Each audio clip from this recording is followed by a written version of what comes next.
Goldwell Open Air Museum is a 7.8-acre outdoor sculpture park on the outskirts of the ghost town of Rhyolite. It's about 115 miles north of Las Vegas, 4 miles west of Beatty. It's not the middle of nowhere, but feels like it. People have an idea in mind of what a ghost town is. And I think for most people, it's wooden, you know, the wooden ghost town of the West. And so Rhyolite comes as this big surprise with its stone buildings.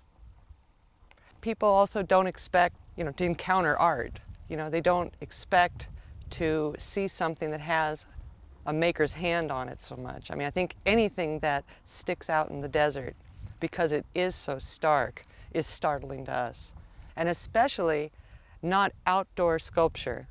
They might expect to see something hanging in a little shop or a gallery, but not like this.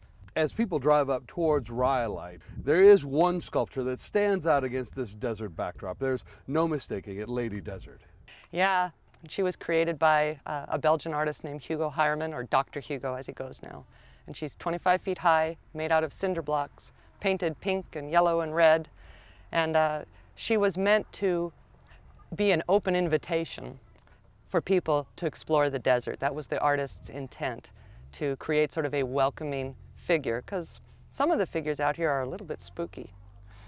After Lady Desert, there is one other sculpture that's very obvious. It's Albert Zukowski's Last Supper. Absolutely. It's the biggest piece we have out here, and it's absolutely the one that gets people out of their cars.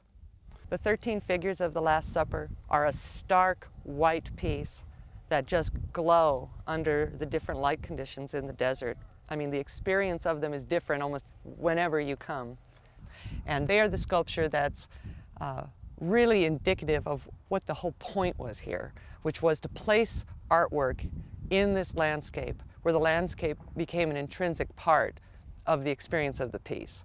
This would be a much different piece of art if it was in a museum, as opposed to in this kind of a museum. Another piece we have is Ikara. It's a carved female figure with her arms outstretched up to the sun, kind of a female version of the story of Icarus, the boy who flew too close to the sun. It's also a very tall sculpture. It's up on a 20-foot high pole, and your experience is looking up so that you are actually sort of soaring with her as you look up, as opposed to just plop, there she is. Another sculpture is called Homage to Shorty Harris. Shorty Harris was a miner in Rhyolite, I think one of the original claim filers of the town of Rhyolite. And he is a 20-foot high Corten steel sculpture, miner with his pickaxe, accompanied by a penguin. And this is the #1 question that we get out here. What's up with the penguin? Well, the artist, Fred Bervoets from Belgium, a cold, rainy, clammy country, felt very out of place here in the desert. And so he kind of put that in as a self-portrait. He kind of felt like a penguin in the desert, and that mining was such a lonely business. His miner needed a companion like that, and it was a way of expressing his empathy for the kind of life that people who worked out here had. And near it is Ghost Rider, which is another ghost figure Albert did of his dear friend, John, who lived here. It's John's donated bicycle, and the ghost is holding it as if to quickly get away, go off on an adventure himself, who knows. Final sculpture is kind of hidden. Most people miss it. It's down in the gully behind the Last Supper sculpture. It's called Don Quixote. And Don Quixote is another assemblage made out of absolutely everything that could rust. It's brown. It's a standing figure of a man with a long lance. And Albert put it in the flash flood gully because he kind of felt that was the Nevada equivalent of tilting at windmills like the Man of La Mancha. So there you have it. Those are the works that we have out here now. And we hope in the future to be citing some additional work. Well, we're here on the 20th anniversary of the museum. What do you envision in the next 20 years?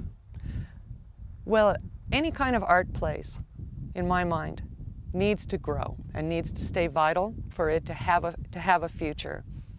So it may not be just enough to be a preservation organization and to take care of these pieces here. But it's important for us to continue Albert's art-making vision for this place. What would your feelings be leaving it here? Oh, I think they're going to be well taken care of, first of all, and I know that the surroundings where they're at, you know, it's where they, matter of speaking, you know, they want to be. You see, a view over the valley, I think it's the best any statue can ask for.